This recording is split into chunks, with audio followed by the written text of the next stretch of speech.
Let's move on to the second part of the conference. Today, we will have 3 paper presentations, and each speaker will have about 25 to 30 minutes.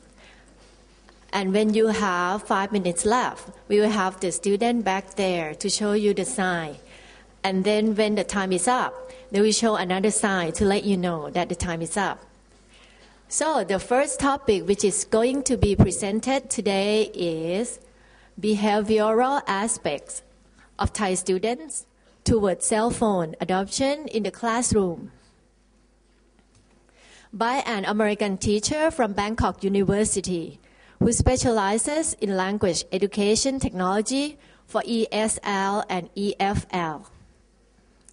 With 8 years of experience of teaching at Ratchapat University, Nakhon Sawan, and another year in Bangkok University.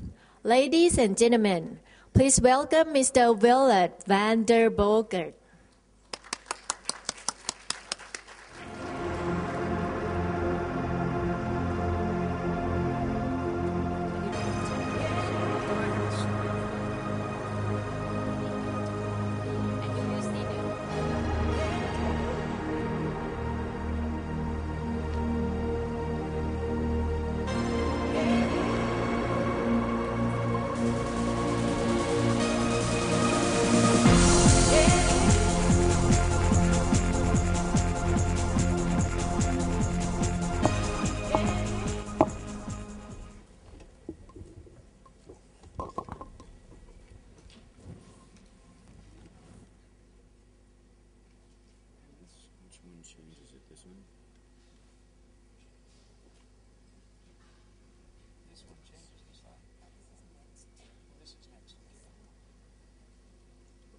That's the last one. We want to go first one. Okay. This one, right? Big screen. This is next, and this is the previous. This is next. Okay.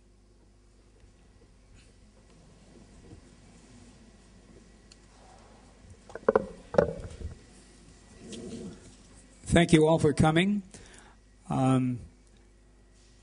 Thanks for the IEC for inviting me as well. I am a teacher, so this is going to be a teacher-oriented presentation on how to actually understand how the students are using, in this case particularly, a mobile device called the cell phone.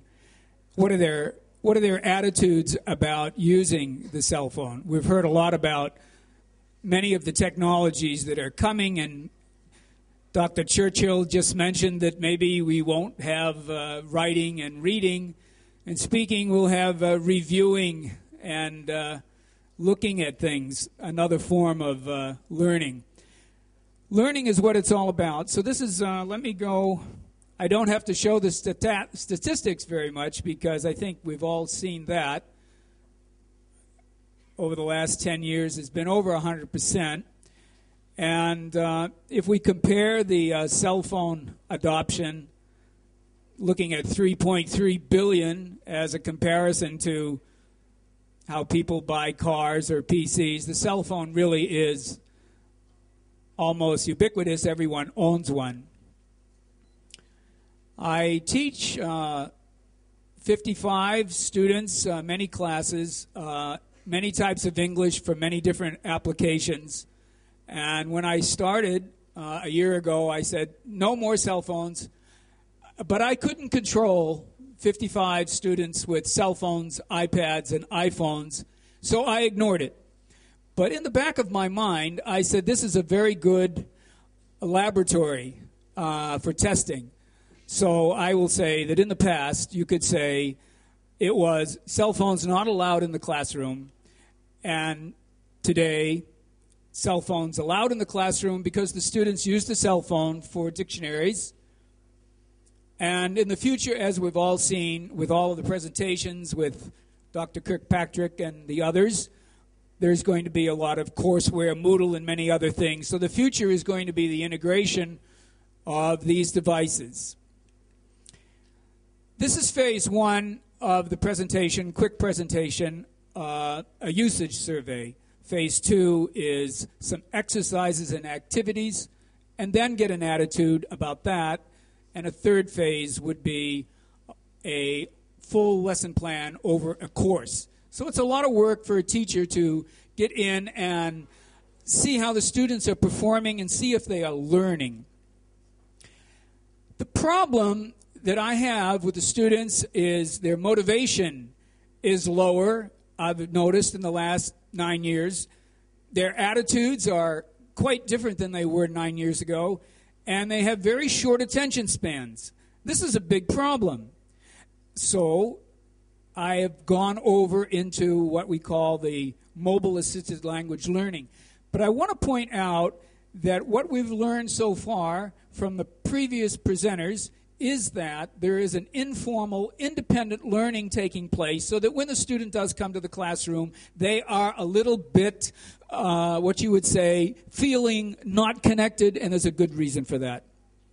So very quickly, I'm going to go over the paper that you have in the book, Mobile Assisted Language Learning. Assisted, and the word is assisted. Assisted language learning and learning theories, and also second language acquisition.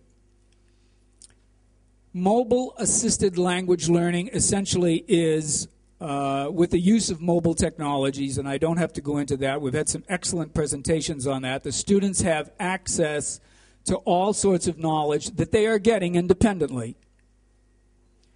Learning theory is probably the most controversial because what kind of a learning methodology do you use in a classroom that you are going to have some of these digital devices used?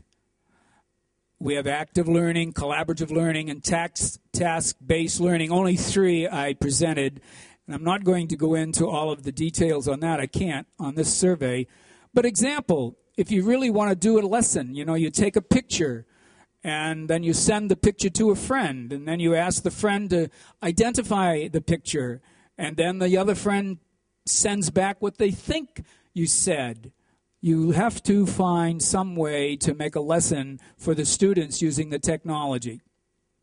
And of course, this is leading on up to Dr. Kirkpatrick's keynote address, is that we have to integrate all of these e-books and, you can see notebooks and how to integrate the technologies into a learning situation.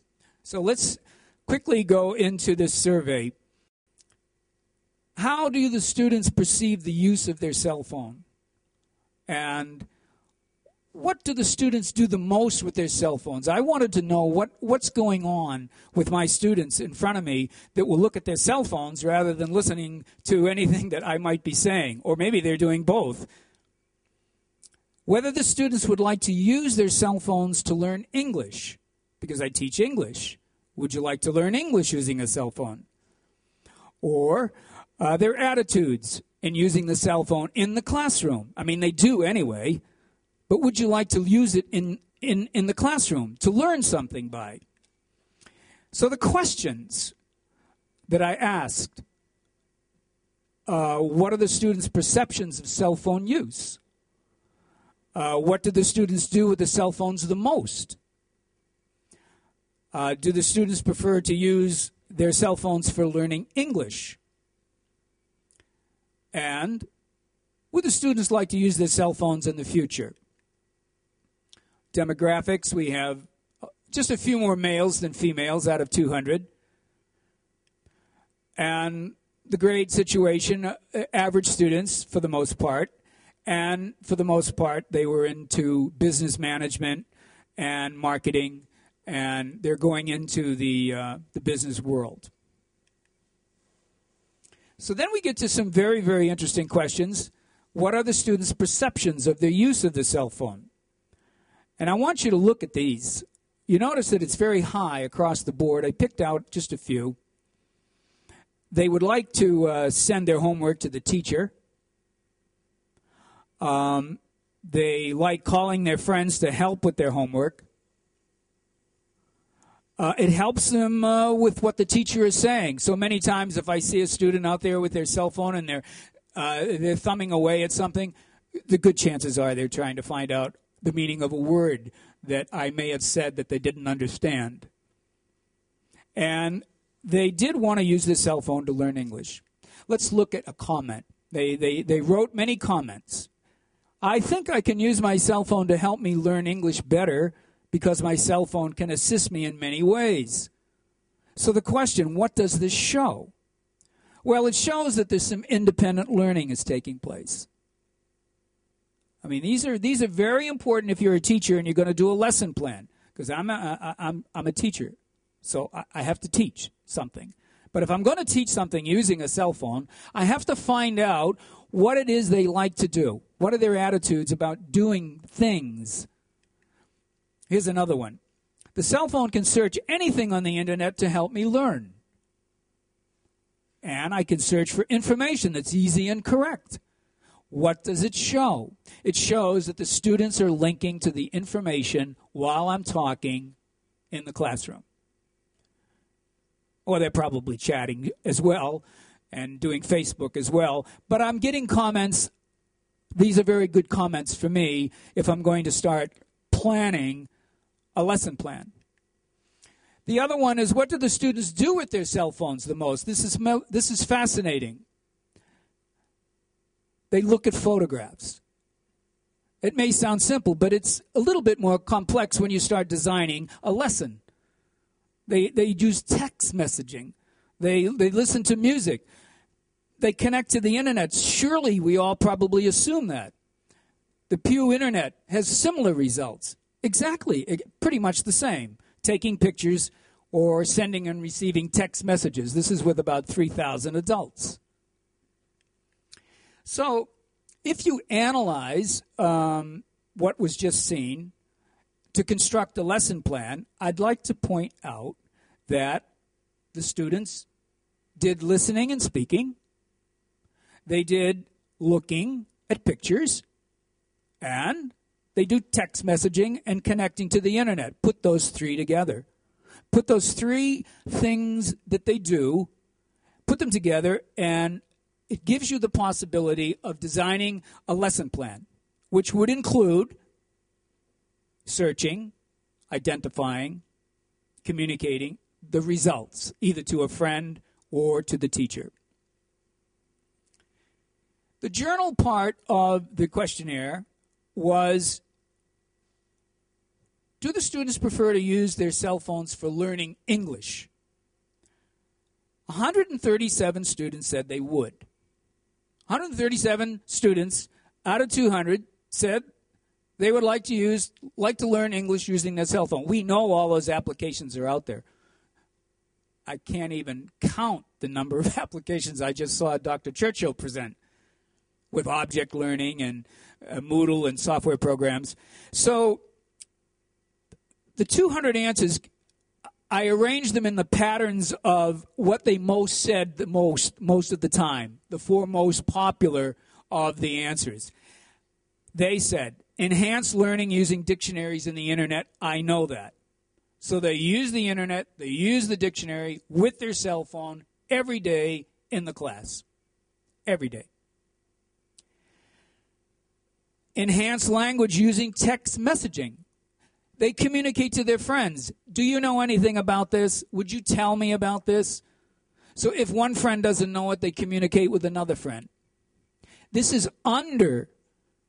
going on under what I'm teaching in the classroom. This is a subset of a culture that's growing underneath the teacher in the classroom. Communicate with the teacher. And motivation to participate in activities.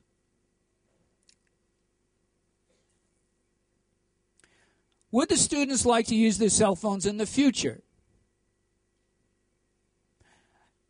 Keep in mind, no cell phone application is